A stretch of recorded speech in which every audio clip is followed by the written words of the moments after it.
మీరెవరు? శాపగ్రస్తులా లేక ప్రాణం వచ్చిన బొమ్మలా? ఓ తెలుగు మనిషివా? మా భాష గుళితే. గుళితే గుళితే అంటే మీరు మా భాషనే వెనక నుంచి ముందుకు మాట్లాడతారు, తెలుగు అని పేరు పెట్టుకున్నారు. తగ్గిత కురికిని అబ్బా ఆ మాటలే తిప్పి పలకరా, వాళ్ళ భాష అయిపోతుంది. నాకు అర్థమైందిలేండి, రక్షించావు నీకు కృతజ్ఞతలు అని. ఇంతకీ మీరెవరు? మేమా? నేను జాడు బాయ్, బెత్తడి బాయ్, పిడికిడి బాయ్, నేలడు బాయ్. ఇంతకీ నువ్వు ఎందుకు వచ్చావు ఇక్కడికి? నేను అత్యవసర వ్యవహారం మీద బయలుదేరాను. ఎటు వెళ్లాలో తెలియక అవస్థ పడుతున్నాను. సినిమరి బా కాదురా, భారీ మనిషి.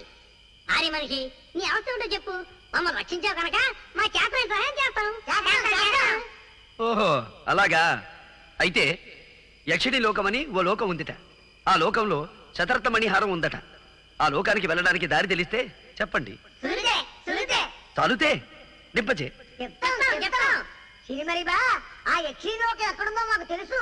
నిన్న అక్కడ తీసుకెళ్తాం. ఆ హారం ఎక్కడుందో నీకు చూపిస్తాం, కానీ దాన్ని దక్కించుకునే భారం మాత్రం నీది. అది నేను చూసుకుంటాను.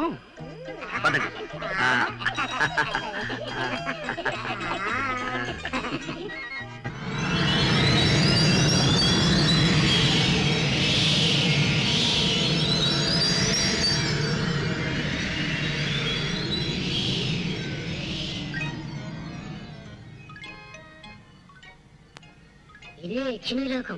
బాజా చూసినమరి బా, అటు చూడు, ఆ ద్వారం కనిపిస్తుందా? అందులోనే ఉంది మణిహారం. ఆ గదికి తాళం వేసినట్టుంది. ఆ తాళం చెవి ఎక్కడుందో మేము వెతుకుతాం, కానీ నువ్వు మాత్రం ఆ యక్షిని మమ్మల్ని గమనించకుండా చూడు. అవునవును,